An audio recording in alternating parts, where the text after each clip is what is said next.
All right, hello and welcome to another Expert Inside interview. My name is John Golden from Sales Pop, online sales magazine and Pipeliner CRM, joining you as usual from a sunny San Diego. And today I'm delighted to be joined by Jonathan Rosenfeld, who is in outside Chicago. How are you doing, Jonathan? I am doing great today. Thanks for having me.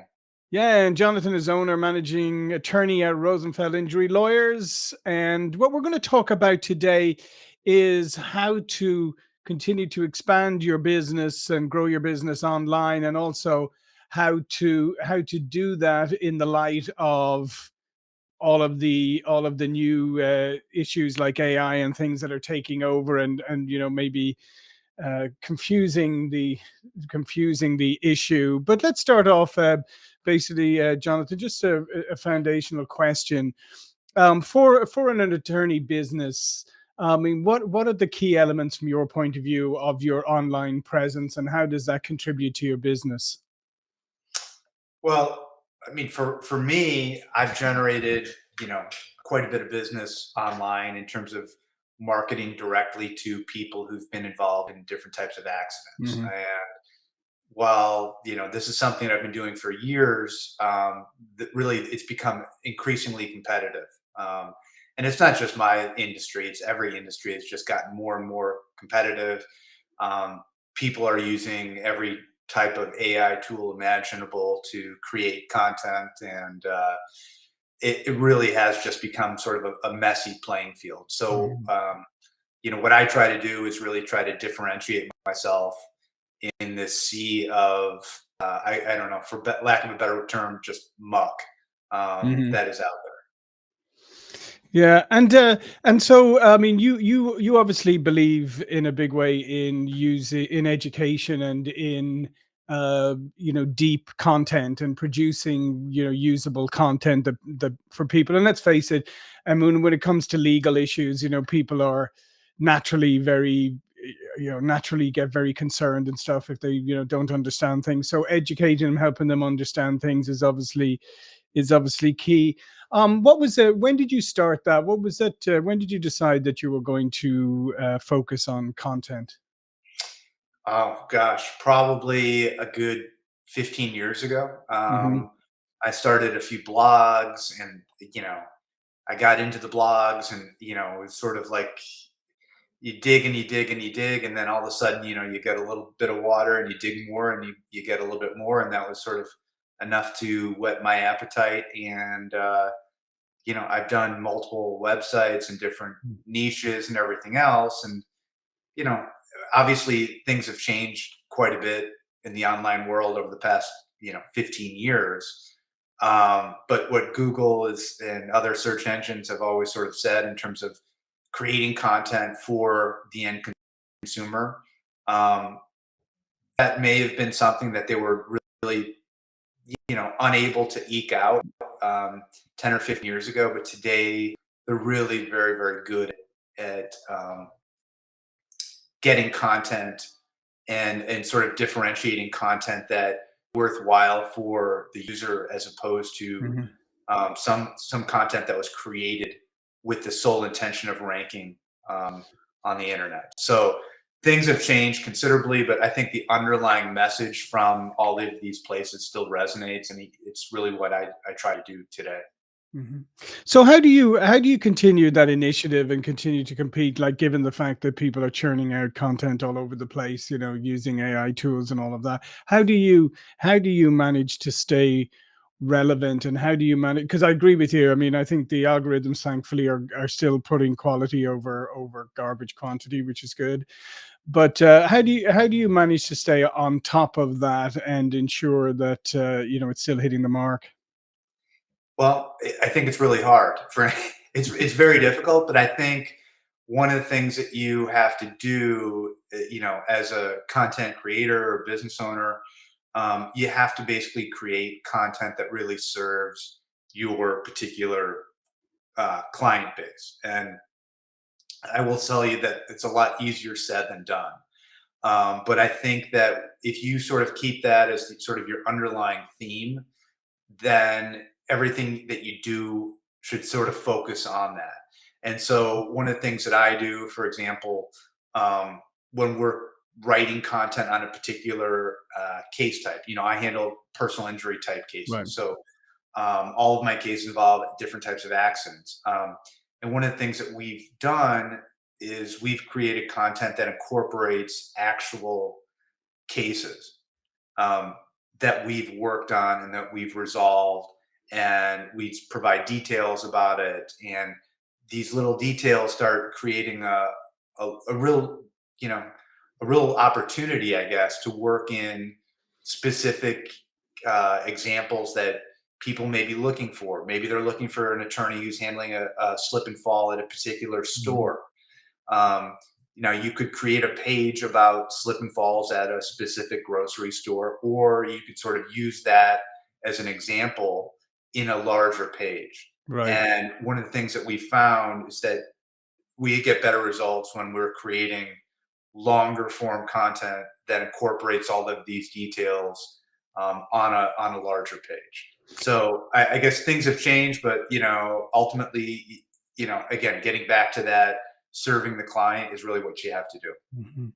And what have you seen in terms of a change in how consumers interact with attorneys, and how much more they, they leverage online presence and reviews and maybe the education content, because let's face it, traditionally, like, people didn't really, kind of a little bit nervous of working with attorneys, don't understand the law, it's so how have you used this to make yourselves perhaps more approachable? Sure. Well, I mean, we do quite a few videos. So usually, even if someone doesn't watch a whole video, they Mhm. usually watch a few seconds of it. They may just see, your facial expression. They may just, see a little bit of something that resonates with them, which helps in terms of conversion. I will tell you that I think overall consumers are much more sophisticated today than they Mhm. were a few years ago. I think people are not they're not just running one search on one topic.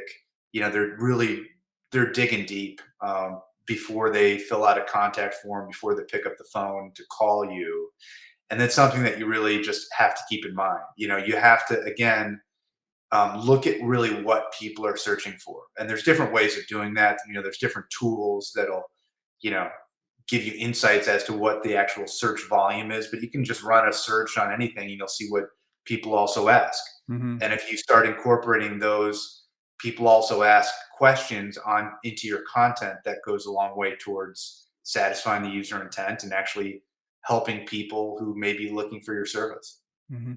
So, I mean, I guess it's and yeah, I mean, I would agree that consumers more sophisticated, obviously do a lot more research online, try to educate themselves, which is obviously, that's a good thing. However, as you said, now there's a lot of, as you said, we talked earlier, there's a lot of other content and information being floated out there. So, having validated or trustworthy content, one that, like, the algorithms pick up on, and that, I mean, that's another thing that kind of sets you apart, right? Yeah, I think it's, again, not to sort of beat a dead horse here, but Mhm. really incorporating real world examples that you've worked on. Maybe, you've had a good result for a particular client, and you can go on and talk about that particular case, or you've won an award um, and been recognized by sort of a third party. These are things which I think they ultimately, that's really something that a potential client is interested in. But I also think, in terms of the search engines, they're using that data and really connecting the dots between, a third party recognition and your source. So it ultimately does, ultimately transplant back towards you and really the individual behind everything. Mhm. So how do you in your business then, how do you balance the online, the technology, the content with the human element, and making it, like, really easy, or people feel like, that they can engage with you in your business, and they can deal with humans and stuff, because a lot of businesses are struggling with that, because they either go too far on the technology end and kind of de-emphasize the human element, or they're kind of stuck on a traditional kind of human first approach. Yeah, we there's no secret. Mhm. There's no mystery here. We are constantly tweaking content. We are constantly, expanding content. We're shrinking content. We're adding new pages. If a page doesn't really do very well, sometimes we'll revise it. Sometimes after revising it three, four times, if it's still not working, we'll just get rid of it. I think a lot of times business owners and people who've invested time and money into a website, Mhm. they have a very difficult time after they've paid for content or after they've spent a lot of time writing content that they may think is fantastic. They become awfully attached to it, and they have a hard time just accepting the fact that it may not either be very good or it doesn't Mhm. resonate uh, with their client base or their end consumer. And I think one of the more difficult things that I've run into is just having to throw out content that um, I may think is fantastic and I may have poured my heart and soul into and everything else. But at the end of the day, if it's not resonating and it's not working, you gotta get rid of it. You gotta kill it. Yeah, no, for sure. I mean, I think that's always a difficult thing for people when they've invested in it. I always will tell people, don't get married to your projects, because the world has a habit of changing as you go. And as you said, like, a piece of content may have performed well at one stage, it may be outdated, it may just not be a piece of content that resonates. So yeah, you've got to constantly be, because you're actually doing yourself a disservice if you leave up poor performing content at the end of the day. The search engines today are so sophisticated that really having any low quality content on a site, no matter what percentage it is, Mhm. it will really affect your entire site um, to some degree. I don't know really what the tipping point is in terms of, having higher quality to lower quality content, but at the end of the day, if you have lower quality content, you're better off just either trashing it completely or revamping it extensively. Yeah. And you touched on video earlier. How much has video become a part of what you do? And is that something that you're expanding? We're spending a lot of time right now on video. To be honest with you, it's very difficult to measure how the impact of video in terms of whether someone sees something on YouTube or another Mhm. video site and then comes to your website, or if they contact you directly from the video. It's very difficult to measure, but at the end of the day, if you look at the metrics just on YouTube, the Mhm. number of users, the time watched, all these different metrics, that is the second biggest search engine out there. Yeah. And it's really, with written content, you can I won't say that you can fake it, but ultimately, you can have someone write 10,000 words or whatever it is. You can have them write a Mhm. whole thesis on something, and it can be excellent. But that may not be something that you actually put together. I Yeah. think when you have a video, even if it's a short form video and it's very informal, it allows consumers to connect with you on a different level that the written word can't. And so we're spending a lot of time creating content right now. And I do think that that's probably going to be something that expands in the future.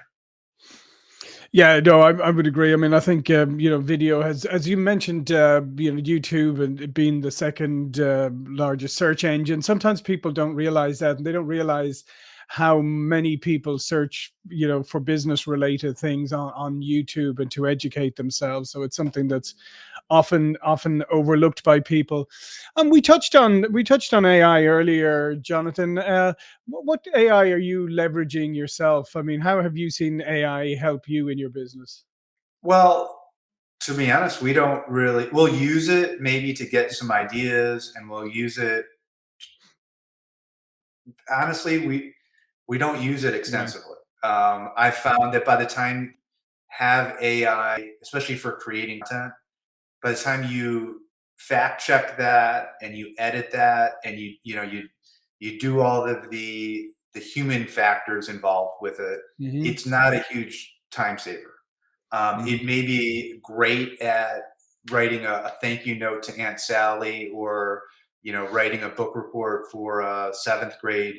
But if you are a professional, if you are running a website and you are just using some AI tool to create content, I think that you're going to get yourself at this point into you're going to run into some issues with it, whether it's incorrect content, whether it's sort of generic content, whether it's something that there's no personalization involved with it. I found that while these are very, like I said, they're really cool tools to use, and I think people do use them. I think you can still get a leg up on your competition by doing things sort of the old-fashioned way. Yeah, and I would always caution people as well is that people use AI to generate content and they run it through an AI content checker. A lot of those AI content checkers, when you run it through a really sophisticated AI content checker, you'll discover that many of those content checker tools actually fail when you run it through a robust one. And I think that's something that people need to bear in mind, because sometimes people generate content, they go online, find an AI humanizer, and they put it in and they think everything is fine.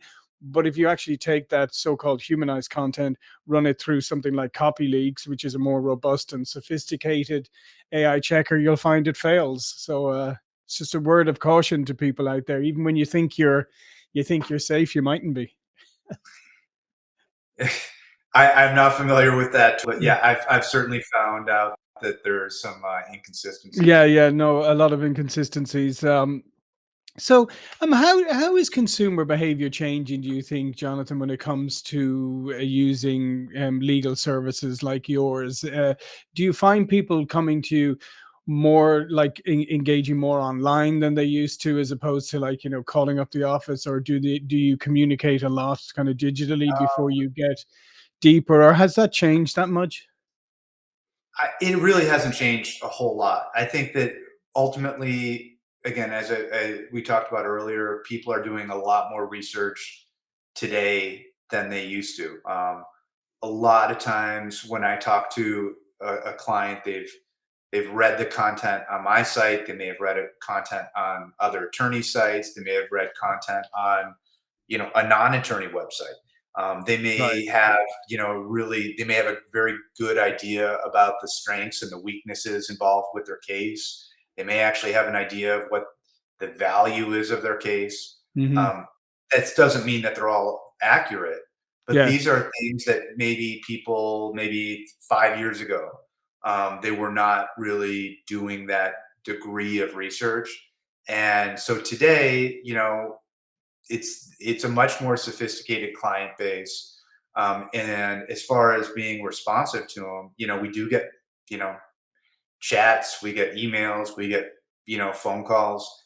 Um, and I think that when people reach out to us, it's typically at a really a low point in their life after an Right. accident, or someone's, loved one's been injured, or killed. And we have to be not only compassionate, but we have to be very responsive. Yeah. So one of the things that I sort of preach to people in my office is, we have to both be empathetic to their situation, and we have to be extremely aggressive in terms of um, hunting down these prospective clients, because in today's world, all it takes is sort of a tap of a phone or a button Right. on a phone, and they're not just reaching out to us; they're reaching out to other people as well. And So how ultimately, that's something that we spend a lot of time working on. so speed of response and then how you respond are critical. It is life or death in Mhm. terms of a business.